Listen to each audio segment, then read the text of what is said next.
Marsha, great to see you. You too. Thank you so much for joining us on the inaugural LA Soul Music Festival. What does that mean to you? Everything. I've been living here for a couple of years now, Sure. so this is my actual first festival, which I was going to come to anyway, even if I had to just watch, because the If you had to lineup buy is a ticket, you insane. were gonna be Oh here. yeah, I'd have been there. Or one of my little celebrity friends, could you get me in, please? I have no shame. I'm still Of a groupie, course. still very Always a much a fan. fan, always. So it's just nice to be a part of such a wonderful experience. Great. And you come from Liverpool. What I do. hallowed grounds.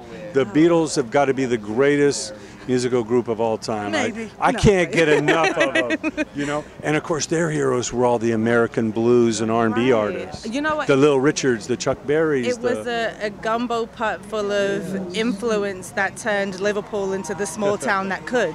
You know, there's not too many of us, but from, you know, the Beatles through and through to, I don't know, me. That's the spectrum. That's who's there. And it's just so rich in its influence, unapologetically so, too. We just love everything.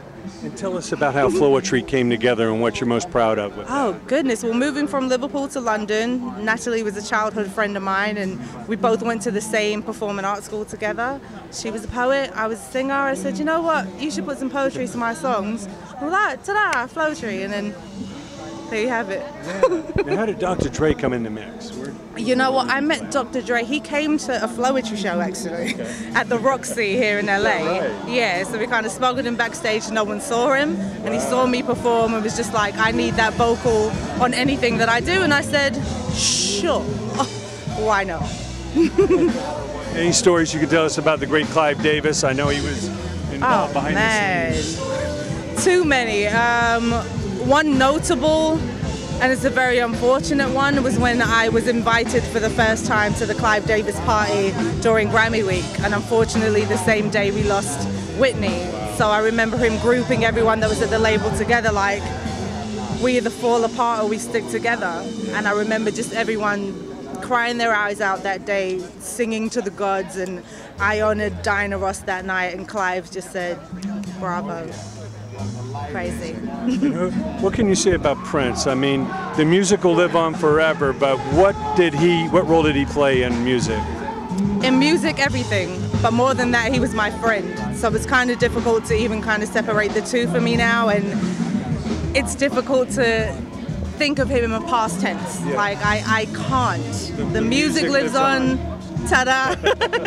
And you don't want to be too cliche with that, but he left such a stamp and such a staple and such a blueprint for anyone who ever wanted to pick up any instrument, because he played all of them exceptionally well, and said, I'm me and I won't apologize for it. And he just gave me all the support and love in the world, and I'll never forget him. Never. Amazing.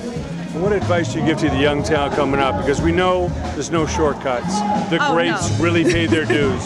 What can you school them so they take the time? Okay, just be thankful that you don't have cassette tapes no more, or even CDs, and you're driving your, you know, hoopty cars around the country trying to get to a record label to sign you. Technology is advanced now, and you can be your own entity. You have your own YouTube, you have your Instagrams, Facebooks, you can become your own star. And I'd advise anyone that was trying to do it, become themselves. You have an outlet now. You can be your own business, so play it smart and do great. To say